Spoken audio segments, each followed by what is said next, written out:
Voy a presentar al keynote speaker de esta mañana, que es el profesor Jeffrey Collins. Voy a cambiar al inglés. He is a professor of art history and material culture at the Barnes Graduate Center in Nueva York, where he specialized in 17th and 18th century Europe and its spheres of influence overseas. He's the author of Papacy and Politics in the 18th Century Rome, Pius VI and the Arts, and a principal contributor to Pedro Friedeberg and History of Design, Decorative Arts and Material Culture. He's also a fellow of the American Academy in Rome, and he's broadly interested in how the arts shape culture and how culture shapes the arts. His current research explores the links between archaeology, museology, and neoclassicism in 18th century Italy by following the changing forms and fortunes of a group of ancient statuary from its excavation near Tivoli through installation at the new Vatican Museum, Caesar under Napoleon, and return to Rome after Waterloo. He has also published on architecture, urbanism, painting, sculpture, book illustration, museology, metalwork, furniture, and film. So thank you very much, Jeffrey, for being here today. The floor is yours. And thank you especially to Pilar and David for including me in this symposium. I look forward to the exciting papers we'll hear in the coming days. Since it's my privilege to open this gathering, let me begin by reviewing its raison d'etre. The expert's eye, method, limits, and the practice of art history spotlights a central but endangered principle of our discipline, the first-hand study of works of art through meticulous, informed, and experienced observation. In their call for papers, Pilar and David described the increasing abandonment of such work as part of a larger drift away from art historical fact, in favor of approaches more at home in departments of history or anthropology, to which I'd add literature, psychology, and sociology, among others. They observe that, quote, paradoxically, to stress that artworks are the center of art history feels almost transgressive at a time when basic questions of identification and dating are increasingly de-emphasized in training new generations of scholars and curators. The result is not only a decline in traditional expertise, resulting in the misidentification of masterpieces and the exhibition of fakes, but an inability of art history to fulfill its central mission of studying human creativity in its biological, chronological, and historical contexts. At the same time, they suggest that such expertise may have its limits, which the responsible practice of art history must recognize. With this in mind, let's look at the terms. Expert, experto, derives from the Latin word from experience, designating someone whose long practice in a given realm gives her or him a special claim to accuracy or authority. In an era when facts seem under threat, not just in art history, but in politics, science, and even medicine, it's no surprise that expertise itself has become a subject of academic inquiry. A 1988 anthology examined the nature of expertise from a perspective of cognitive psychology. More recently, a 2021 study by bioethicist Jamie Carlin Watson explored the concept's history and philosophy from ancient Greece to the present. Just last month, there was a conference in Finland on the history of expertise, asking how expert knowledge is made and given meanings, how it differs across culture, how it is resisted, how it intersects with broader social and material networks. These are all questions we should keep in mind as we examine issues regarding expertise in art history. Our second keyword, eye, ojo, might seem more straightforward, but it's worth recalling that the eye itself has a history, as does the canonization of vision as the primary means of perceiving and processing the world. In some sense, this development went hand in hand with modernity. When the Florentine humanist Leon Battista Alberti crafted Europe's first independent self-portrait in this plaquette on the left of circa 1435, he included 3 disembodied eyes, one winged directly below his own and 2 more flanking his name. A later medal by Matteo de Pasti enlarges this device paired with the motto quid tum, what next, to signal Alberti's godlike determination to seek truth wherever it lay. In a similar spirit, when the Roman nobleman Federico Cesi founded a scientific academy dedicated to the direct observation of nature in 1603, it took its name, the lincei, or lynx-eyed, from an animal renowned for its extraordinary eyesight. You see the Academy's emblem here from an early copy of its statutes. Using both microscopes and telescopes, the lincei aimed to penetrate nature's secrets by blending corporeal with spiritual acuity. Determined not to be misled by false appearances, they adopted the motto, minima cura se maxima vis. Pay attention to small things if you desire the greatest results. In art history, of course, it's the connoisseur who unites expertise with vision. And when Pilar first sent me a draft description of our conference, it was titled Connoisseur Eye. The term originated as conoscitore, Italian for one who knows, and by the 17th century, it had migrated to France as connoisseur. In 1719, the English painter and theorist Jonathan Richardson adopted that term for both his essay on the whole art of criticism, as it relates to painting, and its linked discourse on the dignity, certainty, pleasure, and advantage of the science of a connoisseur. Convinced that one man may be as good a judge as another if he applies himself to it, Richardson set forth the techniques for assessing a picture's merit, determining its author, and assessing if it was original or copy. Above all, he stressed that, quote, "'Tis on the works themselves we must chiefly and ultimately depend, principally by giving us ideas which no words possibly can." In the late 19th century, a similar faith in observation motivated the Italian physician Giovanni Morelli to bring a diagnostician's eye to the science of attribution. Scrutinizing paintings as he would a patient, Morelli argued that it was in telling but often overlooked details such as hands, eyes, or fingernails that the artist's fingerprint emerged. The renowned American connoisseur Bernard Berenson, seen here at his villa near Florence, laid a similar stress on visual scrutiny over tradition or even documentation. Defining connoisseurship as, quote, "comparison of works of art with a view to determining their reciprocal relationships," Berenson emphasized that, quote, "the work of art itself is the event.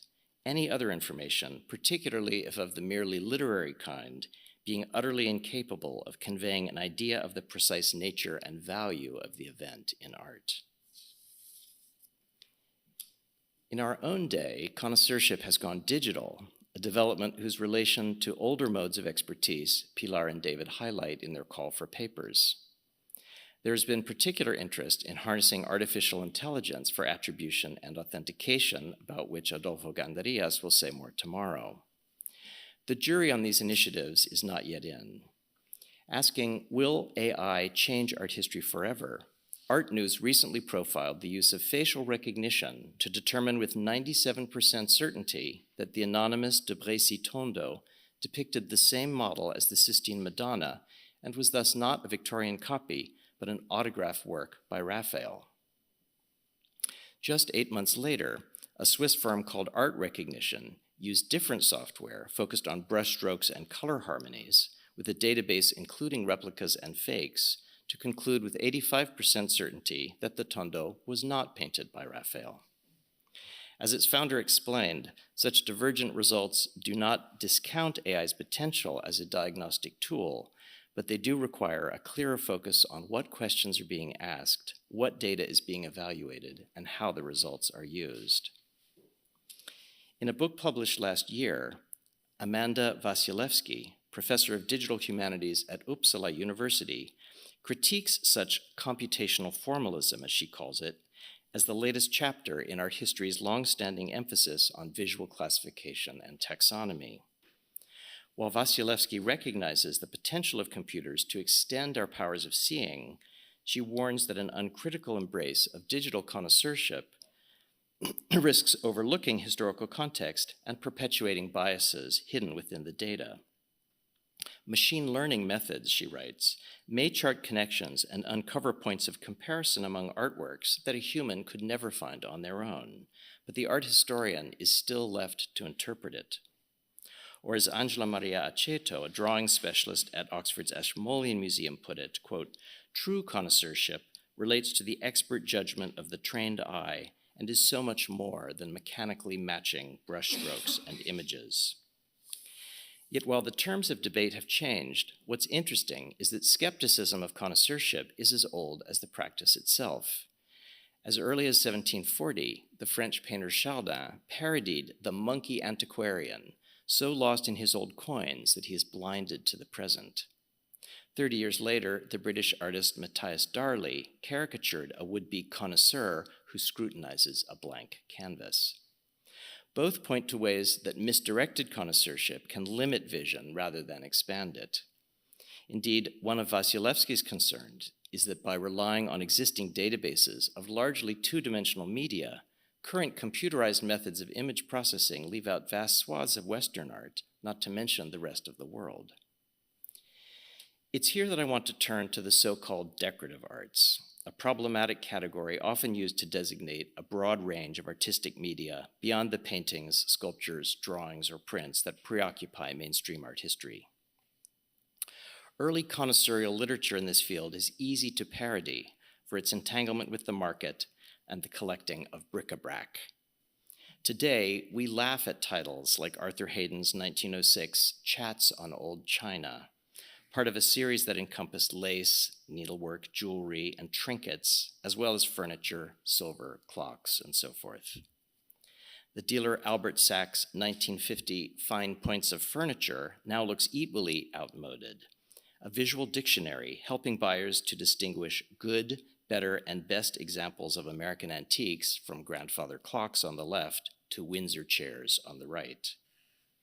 Collectors are also the audience for books like Myrna Kay's 1987 Fake, Fraud, or Genuine, Identifying Authentic Antique American Furniture.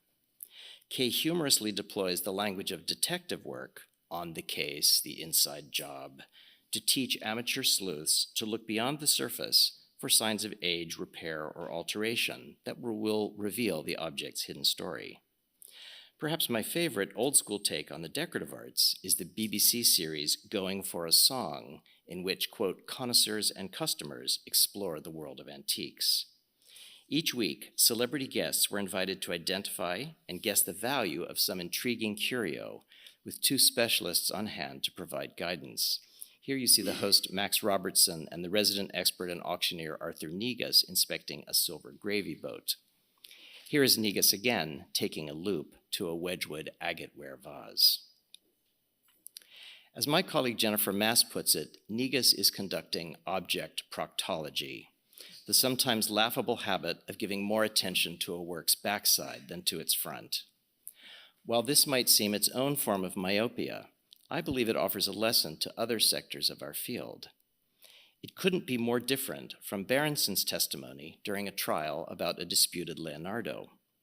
Called as an expert witness, Berenson admitted that although he'd seen the Mona Lisa 1,000 times, he didn't know if it was painted on wood or canvas. To Berenson, who considered only the front, the artwork's physical properties were as irrelevant as the kind of paper used by Shakespeare. The confession hurt his credibility in 1923 and would likely doom it today when the material turn in art history has refocused our attention on the tangible aspects of creativity. This is particularly true in the decorative arts, where the sheer thingliness of things makes it harder to forget an object's objecthood. At the same time, the composite nature of many three-dimensional objects requires us to foreground basic questions of date, style, authorship, fabrication methods, place of origin, and current condition. Scholars of decorative arts are constantly confronted with puzzles like this cabinet at the Rijksmuseum, made in the Netherlands but ornamented with panels of Asian lacquer. Recent study has shown that the panels derive from an older Japanese box, removed, rearranged, and reapplied in new configurations. The conservators were particularly interested in pebble-like surfaces that microscopy revealed to be ray skin, not used whole as in European shagreen, but cleaned and sorted into nodules suspended in a mastic. All are clues to the complex genesis and resonances of an object that, like many decorative arts, was the work of many hands, cultures, and periods. Even when works of decorative art have a single origin, it is not always easy to attribute them as one would do a painting. When the Augsburg merchant Philipp Heinhofer reported to the Duke of Pomerania on the progress of a sewing basket, he listed 12 different artists and artisans employed on its creation. The same is true of canonical masterpieces like the Kingston Tureens, prominently signed by the virtuoso designer and chaser Justerel Meissonier, but partly fabricated, the marks tell us, by other Parisian goldsmiths. Rather than obviating connoisseurship, such multifaceted or collaborative objects make it all the more essential in order to understand who or what brought them into being. The decorative arts, in sum, demand expert eyes to establish the data points for responsible interpretation. Let me support this claim with two examples that illustrate the opportunities and obstacles facing connoisseurs of decorative arts. In 2008 and 2009, the Henry Moore Institute and the J. Paul Getty Museum organized an exhibition titled Taking Shape, Finding Sculpture in the Decorative Arts. I highlight this project not just because it challenged conventional hierarchies, but because it foregrounded the process of perception as a problem in its own right. Quote, by taking the works in question out of their usual contexts, curator Martina Droth explained, the exhibition sought to stimulate new forms of visual appraisal and spark new associations on the basis of visual language between works that are otherwise unconnected. They achieved this, as you can see, by exhibiting ornate 17th and 18th century furnishings, not in stylistically sympathetic period rooms, but in white cube galleries more typically associated with contemporary art. Among the objects exhibited was this pair of French wall lights in gilt bronze, a gem of the Getty's collection that the museum dates to the mid-18th century based on style, quality, and the presence of a crowned C tax stamp applied to objects containing copper between March 1745 and February 1749. The pair is described as, quote, the height of Rococo design, their massive scale over 72 centimeters high, indicating that they once hung in a large formal room. In Taking Shape, one of the pair featured in the section Seeing Things Apart, in which the isolation of one component of an ensemble brings out its sculptural qualities. The catalog entry by curator Charissa Bremer-David notes the sophisticated formal homologies between the arms of the children and the sinuous candle branches, united by a garland that echoes the backplate's curves and countercurves. At left, you see that wall light as displayed in Leeds and illustrated in the gallery views section of the catalog. Bremer-David notes that these visual features would have, quote, harmonized with other aspects of the interior, citing similar figures of children on the magnificent pair of chandeliers likely made around 1750 by the famous bronzier Jacques Caffieri for the king's mistress, Madame de Pompadour. And I'll show you a detail of Caffieri's playful cupids cavorting with the marquise's heraldic tower.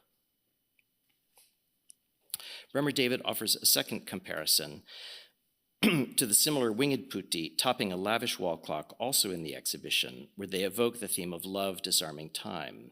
She concludes her entry by exploring the revival of the ancient putto motif in post-Renaissance Europe, where it typically alludes to the elevated intentions and visions of the patron as a promoter of the arts who rejuvenates the field with his commission. This is the sense in which she relates the wall lights to analogous garland-wielding putti in the stucco cove molding at the Salon de l'Œil de Bœuf at Versailles, redecorated for King Louis XIV. In all, her entry is a triumph of sharp-eyed connoisseurship, expertly observed and just as expertly phrased. The wall lights' inclusion in Taking Shape may have sparked their selection by Michael Yonan for a brilliant article published in 2020 with the title Knowing the World Through Rococo Ornament Prints. You see the pair illustrated here as one of his two case studies.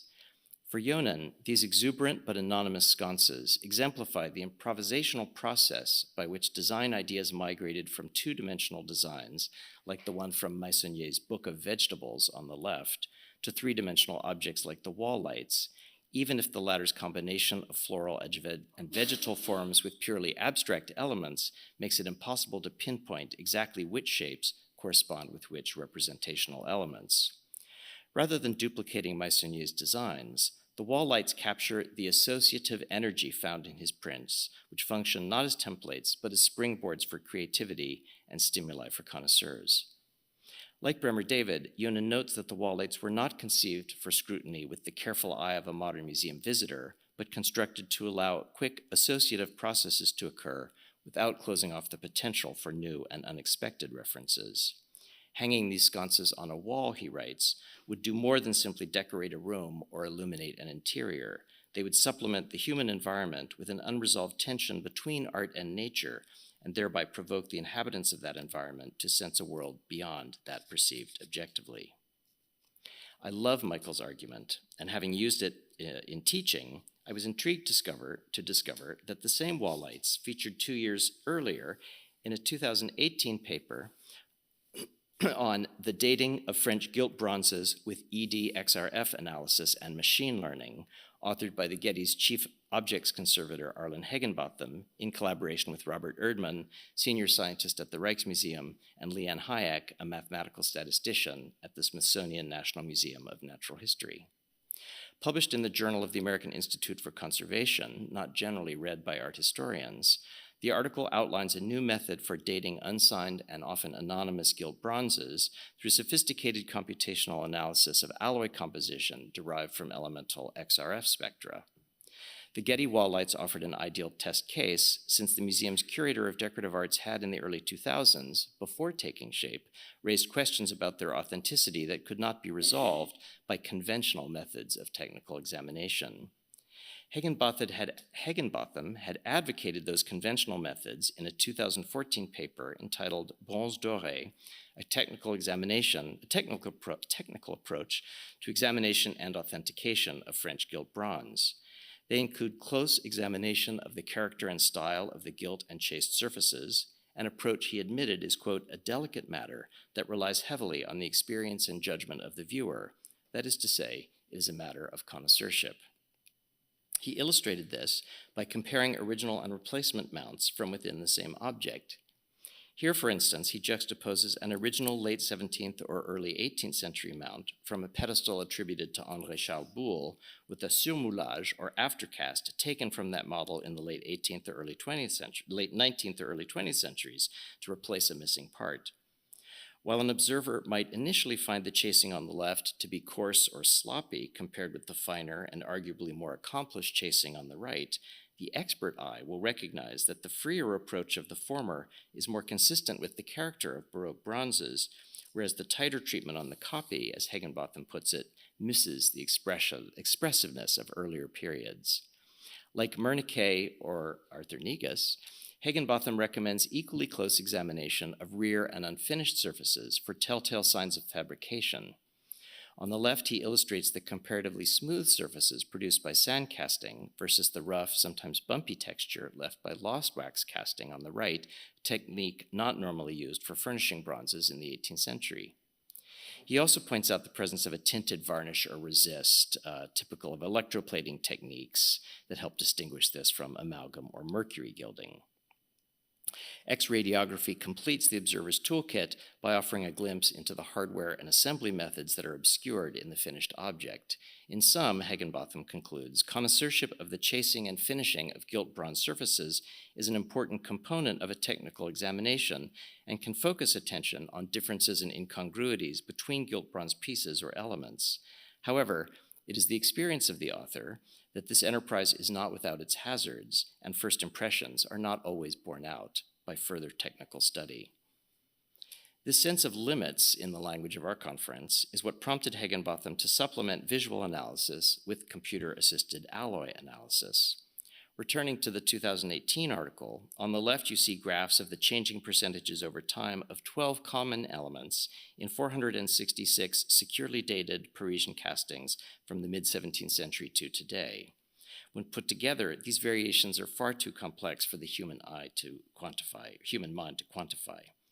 On the right, you see a detail of the Getty wall lights and a table summarizing their predicted casting dates as generated using both random forest regression and support vector regression of the spectra obtained by XRF. Intriguingly, this yielded a weighted average of 1894, plus or minus 37 years at 90% confidence. A follow-up examination using different instruments and additional sample sites generated closely comparable dates of 1898 and 1900 with the same margins of error. Collectively, this evidence strongly suggests that the wall lights are not 18th century objects, but products of the Belle Époque, a period whose nostalgia for earlier furnishing styles spurred a vast production of legitimate copies, revivals, and fakes. Which best describes the wall lights is not clear, since they are undocumented before they're purchased by the Getty in 1989 from a London dealer who bought them from another dealer the previous year. What is more, their apparent uniqueness makes it impossible to determine whether they replicate a period model or are retrospective fantasies on a Rococo theme. The crown C marks on both wall lights, enlarged at right, are a further puzzle, since they are generally taken as a sign of authenticity. But since their meaning was not discovered until 1824, their presence here suggests that whatever the circumstances of the wall light's creation, these marks were added later in a deliberate attempt to deceive. To recap, what started in 2008 as poster children of the Rococo turn out a decade later to document a different cultural moment whose contours remain to be mapped. It doesn't make the wall lights any less interesting or visually accomplished, and it doesn't fundamentally alter Bremer David's or Yonen's larger points about 18th century design. But it does reinforce the need for caution in accepting received identifications, even from seemingly reliable sources. As of last week, the Getty's collection website was still dating the wall lights to the 18th century, suggesting that curators and conservators continue to operate in separate spheres, even within the same institution. Of course, science doesn't always deliver bad news. Higginbotham's second test case of XRF dating was this desk or bureau plat attributed to Josef Baumhauer, also at the Getty and also bearing the crown C. Although its quality was unquestioned, similar doubts about its age had been raised, thanks to its extraordinary state of preservation and a construction method unusual for 18th century Parisian work. The known provenance petered out in 1907, and although the desk was reputed to have been a gift from Louis XV of France to Elizabeth of Russia in 1745, the number of late 19th century versions caused concern. In this case, XRF spectra from 12 different mounts yielded an average casting date of 1756, plus or minus 37 years. This conclusion was supported by dendrochronological investigation showing that the oak in the carcass was likely felled in northern France between 1730 and 1760. In this case, computing and connoisseurship agreed, confirming the desk's status as an 18th century masterpiece. Having dipped into gilt bronze, let's look at a second object from taking shape. This example featured not in the exhibition, but in a contribution to the catalog by Mimi Hellman titled The Decorated Flame, Fire Dogs and the Tensions of the Hearth. Hellman's essay examines the 18th century French fad for lavish sculptural andirons. It's the first of her 4 examples at top right that most interests me. Now in the Frick collection, the pair depicts the abductions of Ganymede and Aegina by Jupiter in the guise of an eagle. For Hellman, the Frick fire dogs exemplify both the use of mythological narratives to engage elite viewers and the encouragement of comparative looking through the use of pendants. She cites the gender differences between Ganymede's pose of triumph and Aegina's more defensive gesture. Hellman also stresses that the flickering firelight in dark 18th century rooms would have obscured fine details like feathers, but animated the outstretched arms, legs, and wings, quote, in accordance with the turbulent drama. For several years, Hellman's typically astute insights have spurred me to think more about fire dogs that, like the Fricks, seem to reference fire itself. In some sense, this is true of all high-style examples, which were typically produced from molten metal, finished with dorure au feu or fire gilding, and were typically described in 18th century inventories as feux, literally fires. To my eye, the Frick pair takes this literally, both by evoking Jupiter's rule as protector of the hearth and by baking fire into the design. On the left, the Jovian eagle that bears the Trojan prince to Olympus clutches flaming thunderbolts in his talons. On the right, as Ovid tells us, the god surprised the horrified nymph by appearing within the flames. Below, 4 snarling chimeras evoke fire-breathing dragons, while sinuous applied ornaments lick the plinths like tongues of fire. In their materials, iconography, and the design, the Frick fire dogs thus play with fire, my project's working title, in fascinating ways. I was quite excited then when a pair of this very model turned up at auction, cataloged as 19th century and thus sufficiently affordable for me to acquire for further study. To my eye, which I'm not claiming as an expert, a Morellian comparison suggested that the pairs were not only cast from the same molds, but chased by the same craftsmen. I'll show you just a few parallels in the treatment of skin, drapery, feathers, and fur, or dragon's teeth and eyeballs. I thought it was convincing. Further research revealed that this same pair had been dated to the first quarter of the 18th century when it was previously sold at Sotheby's in 1993 for a far loftier sum. 1 year before, Ted Dell's catalog of the Frick collection had identified 2 other examples of this model in European royal or public collections and 8 sales at auction over the previous 70 years. As I tracked those down and found still others, I noticed a few interesting things.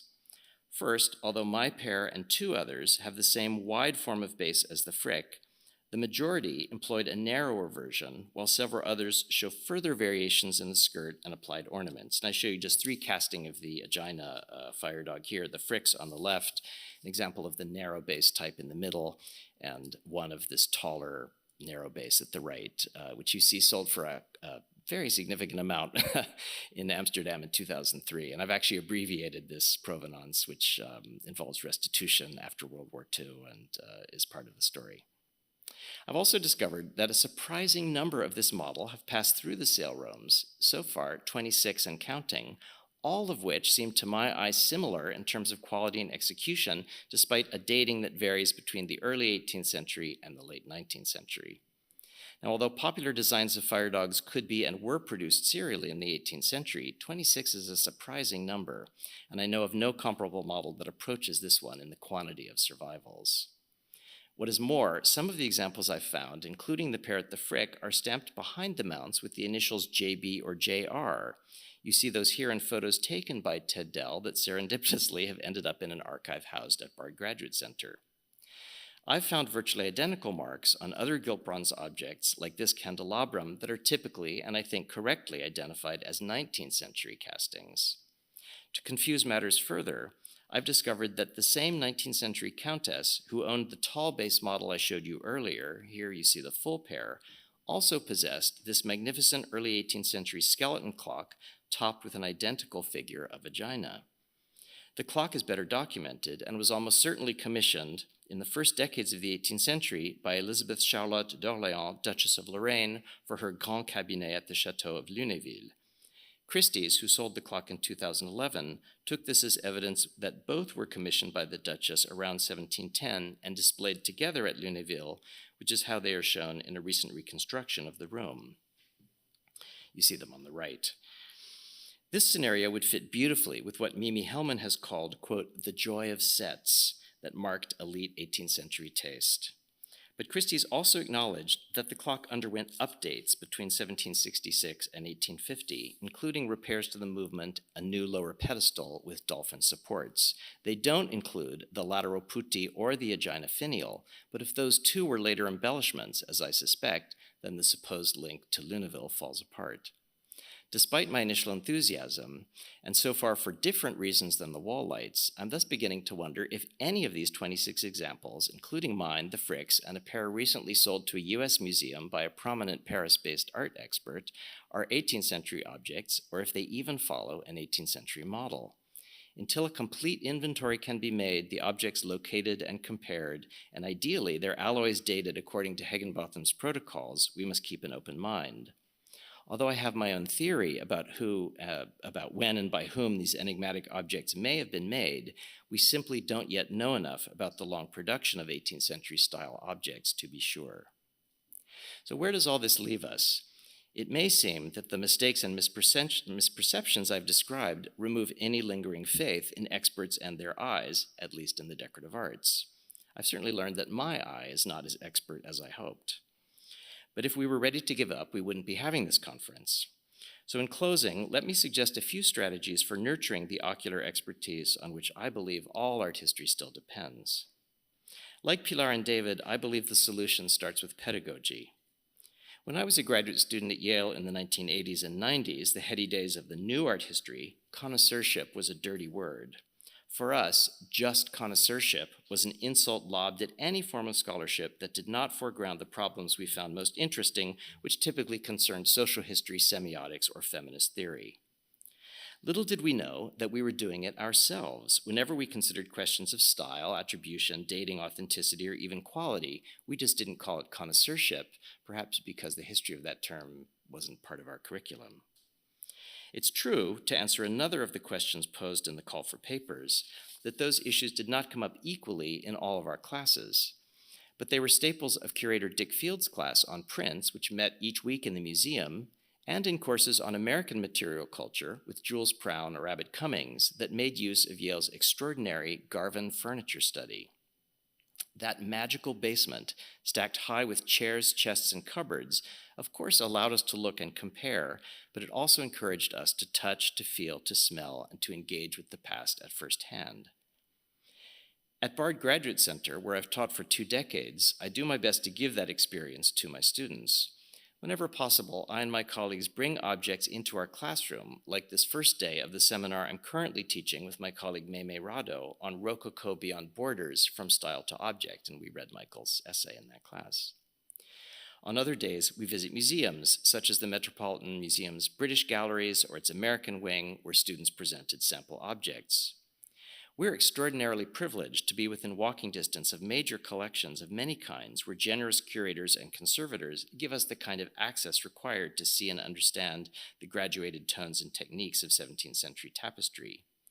Rejecting my graduate school self, I've even taught a seminar with the Frick's then curator of decorative arts, Charlotte Vignon, that we called Learning to Look, Principles of Connoisseurship. We studied a different medium each week, inviting not just curators, but auction house specialists, dealers, and collectors to share their expertise. Ian Wardropper showed us how to look at Renaissance bronzes, while Eleanor Alcorn taught us about style in British silver. We descended deep into the bowels of the Frick to learn about French enamels with Julia Day, and we assigned each seminar member a disputed object in the Frick collection to sort out. No easy task, with no easy answers. BGC does not have such deep holdings, but we do have an object lab where my colleague Jennifer Mass, a chemist by training, did some proctology on a mysterious candlestick as part of my Fire Dog project, and she's using an XRF spectrometer. We mostly use our object lab to house our small but growing study collection, which we mobilize for object hours, here I'm doing one on silver, and close-looking assignments in our first-year core course, Approaches to the Object. Visiting fellows jump into the act. Here's the Denmark-based cabinet maker Giovanni Acerbis leading a workshop on the intrinsic properties of wood and how makers have exploited it. When I take students to Paris, we go to the carpet and tapestry manufacturing workshops at the Gobelin, and here the gilding gilding workshop at the porcelain manufactory at Sèvres. And because we think it helps to get your hands dirty, we organize materials days in which students practice indigo dyeing or glass blowing, under supervision, at a studio in Brooklyn. None of this alone will create an expert eye, but we find that engaging fingers, arms, and even lungs helps stimulate the optic nerve. By reminding us of process, it also underscores Michael Yonen's dictum in his perceptive article arguing for a fusion of art history and material culture studies. Materiality, Yonen writes, has been an implicit dimension of art historical inquiry for over a century, one that has suffered at the expense of other artistic qualities. Art history has tricked itself into believing that it is a discipline of images, when really it has always been a discipline of objects. I think Michael is right, and I hope that this view from the decorative arts has convinced you that they have something to teach the discipline as a whole. In some ways, the mandate to study so many media in such varied times and places, often without established names or dates or taxonomies, parallels art history's ambition to expand from its Western roots and embrace the full range of human creativity. For that to succeed, the expert eye is fundamental.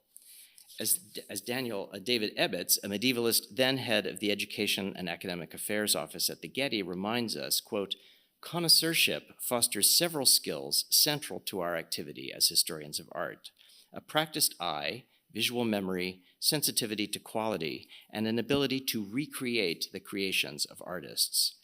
Connoisseurship also forces us to consider what texts often do not and cannot document, such as sources and preparation of materials, technical procedures, workshop practices, the role of models, and the division of labor. These considerations are the basis of art history, basis of any history of art, regardless of ideology. So whether we curate, teach, write, or support the arts in other ways, let's fly with Alberti's all-seeing eye, never forgetting to ask, what next?" Thank you. Thank you very much, Jeffrey, for this wonderful presentation. And I think you set the tone perfectly for this conference, and you open up a lot of different paths in order to give us the possibility to enjoy a good discussion. I don't know if we have any questions through the streaming system. I'm terribly sorry that I don't speak. You wouldn't want to hear my Spanish, but I understand it. So ask in whatever, and Italian, so ask whatever language you like, and I'll do my best. So we open now the debate. We have time, so please don't be shy, and we can start a good debate just now. I'm switch to Spanish. Por favor, es ahora el momento de iniciar el debate. Entiende español, italiano también, y francés. Así que no seáis tímidos y aprovechad la ocasión para hacer preguntas. Vamos a ver también si en nuestro streaming tenemos preguntas de los oyentes que nos están acompañando online. I would like to start myself with some questions. It is very interesting what you present about decorative arts, because normally, because of this hierarchy of arts, nobody look at them. And myself, my own background on Greek pottery was kind of decorative arts, and nobody really cares about that. Like, this is not art, this is archaeology, this is, so I feel what you are talking about, and I think it's very convenient to present these kind of artifacts here today, especially because of the problems they present us as an art historians, because they are kind of, sometimes they are kind of a pastiche. You present us this clock from the Duchesse de Lorraine, and it was really interesting to see how the object had a life. It's grown over time. It's grown. I think. So that's something I would like to go further, if you can elaborate a bit on these additions. How do you deal as an art historian with them? With an expert eye. I should first make a confession that I don't consider myself an expert in decorative arts. I don't really even focus on decorative arts in most of my own work.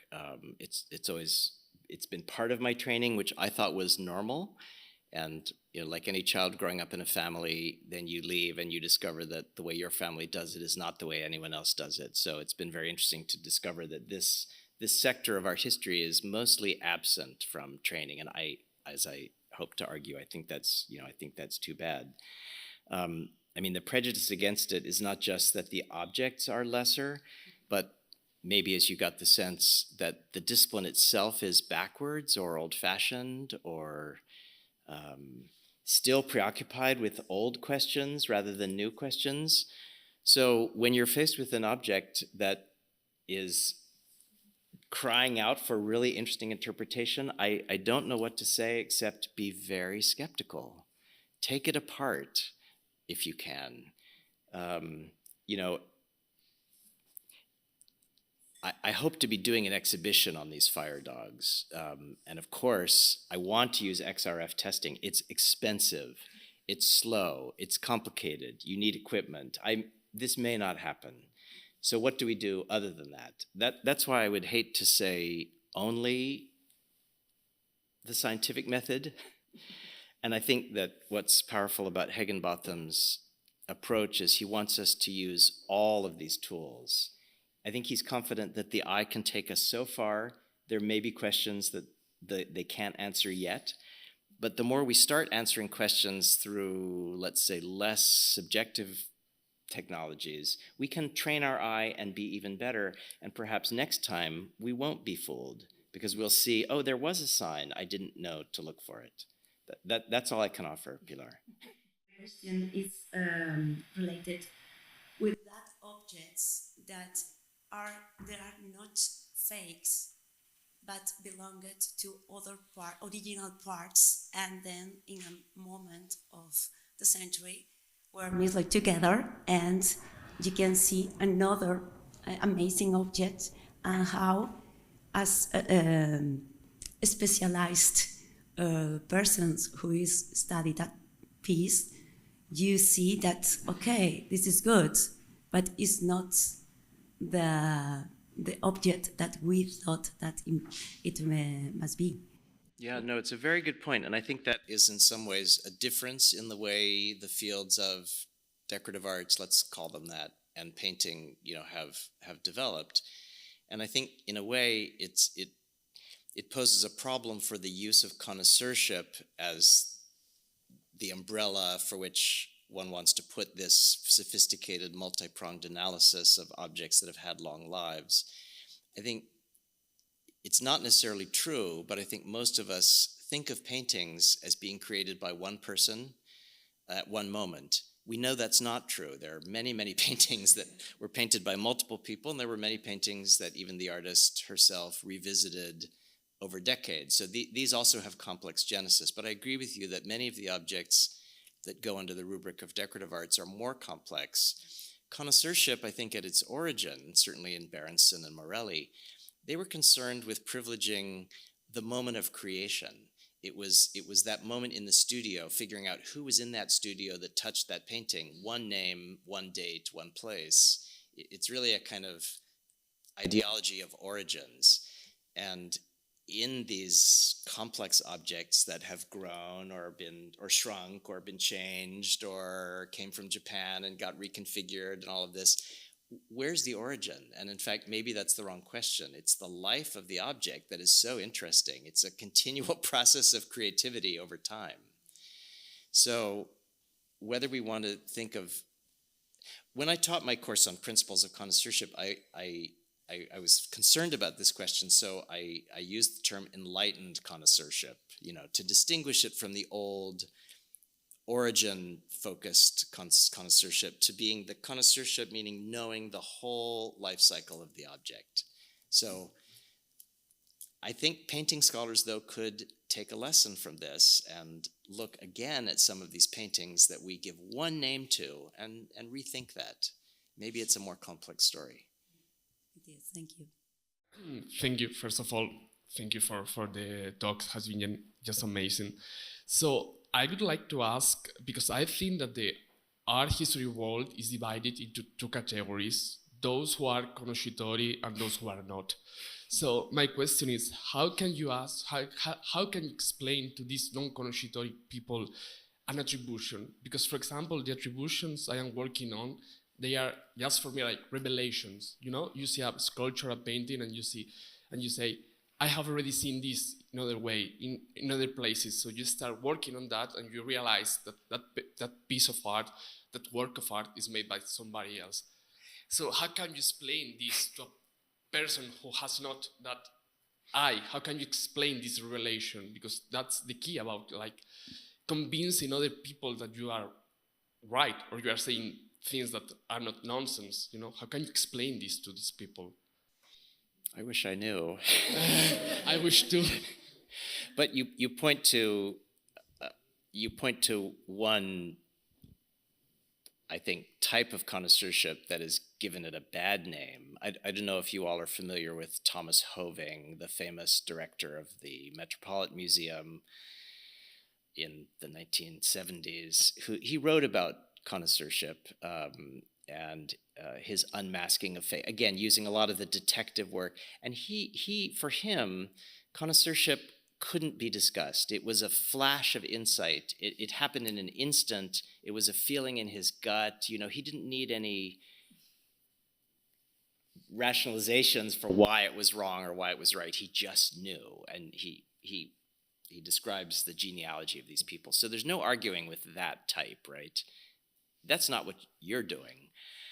The only thing I could recommend, how do you convince someone, is again coming back to the question of education.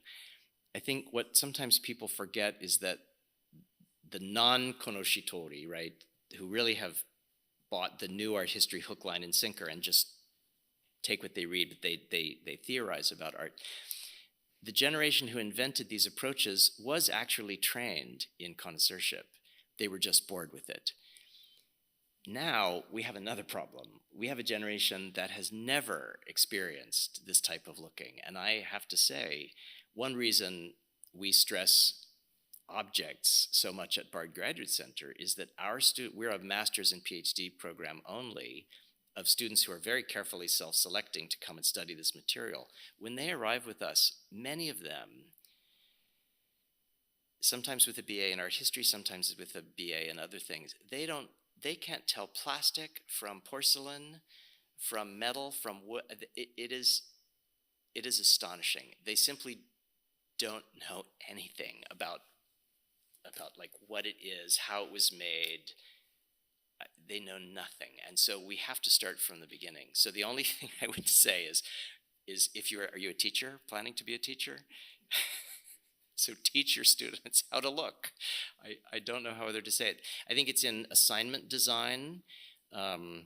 It's in teaching them the small tools of attribution separately, and then building up, perhaps teaching them to make an argument. I mean, when we did our Principles of Connoisseurship class, we went to the basement of the Frick, and Charlotte and I found a number of objects that they were embarrassed about. They didn't know what they were, they'd taken them off view, they were problematic, and we just gave each one to a student and said, okay, make an argument about it. Many of those arguments that the students made were wrong, but it was the process of making the argument that taught them. I would add one more thing. They all had the faith that science would give the answer. They said, well, I would just test it. We'll just test it and we'll have the answer. And so one thing we were trying to convince them is actually that will give you more information, but it won't give you the answer. That's not an answer to your question, but let's talk about it over the next day and a half. Do we have time? Yeah. I wanted also to say how much I thought it was a really great talk, really entertaining, and you learned a lot. And I wanted to, just as a, not necessarily pushback, but another side of the question of the name and that moment of origin, that yes, there's lots of complicated, interesting cases for paintings over time and different authors of the same author over time. But I also wanted to say that there is an important part of recognizing a name, a particular author, and that part of the problem, it seems to me, is that magical moment, claiming that you either see it or you don't, or I've got this intuitive feeling, that could be supplemented by, as you say, explaining. And there, a lot of knowledge, also conoscitore, of historical, what you showed us, there was a dense web of knowledge about how things are made, that so that the eye is a part of the mind, as Leo Steinberg says, that I almost quoted him. the a sharp eye, but it connects to a wealth of historical, and that's one of the things that I feel is part of the problem, is displacing of what constitutes knowledge. If there's too much emphasis on so let's say social arts, history, and now the current thing's too much emphasis on knowledge about scientific. You don't want to put all of your eggs in that one basket. Aside from, as a last remark, and we may be hearing about this, you touched on an early case early on in your talk, where science can get things wrong because they're not looking at the right things. That's also part of the knowledge of how to formulate. And I know many, many cases where, and I'm going to be talking about, it seems that this new technical paradigm is leading us astray. And that's really knowledge as you present it. And I hope that with your articles, you're going to take the field, hold it from its going the wrong direction, because that's very important. I don't have that power. No, thank you very much. I think those are very important thoughts. And I do look forward to hearing about your origin stories. And I don't mean to deny that. And I would also say that even in even in the decorative arts, the question of who made it remains very, very important. It's a complicated question, and we always have to ask, why are we asking the question, and what are we investing in a notion of authorship that might not, in fact, be a period one? So this is...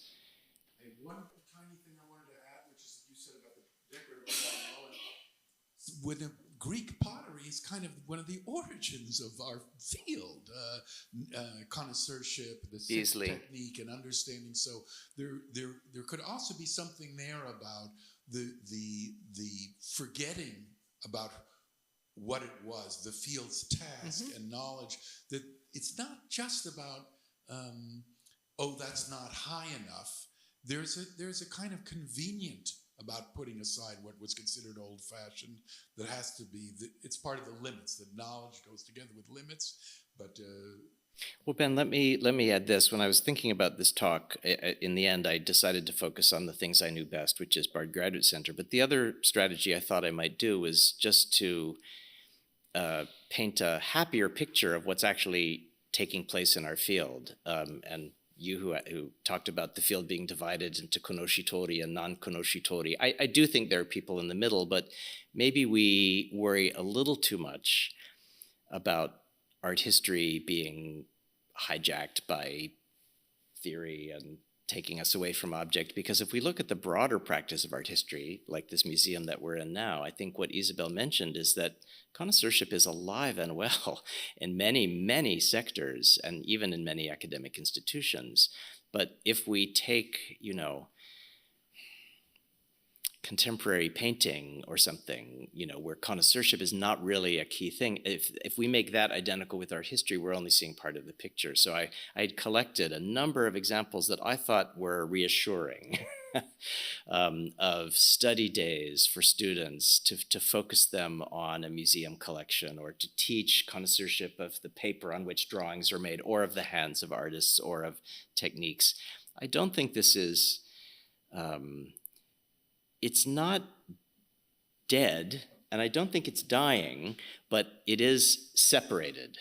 And that, I think, is what we would like to do. So I don't mean, my friend, the curator of decorative arts at the Getty is a good friend of mine, and she surely knows about these wall lights, but she doesn't change the website. So I'm not lampooning the Getty, but it is significant, I think, that these parties within the field are not talking to each other. So how do we get them to do that? At Bard Graduate Center, we started a program called Cultures of Conservation. And the specific aim of this was to train bilingual scholars, meaning bilingual in the language of art history and criticism and the language of science. We don't have a science lab and we don't train conservators, but I don't think an art historian needs to know how to do XRF analysis, but they do need to know how to interpret it, understand it, and question it if they think it's not actually answering the questions they want. So I believe that these fields these specialties can be brought together. That's what we're doing with Pilar and David here.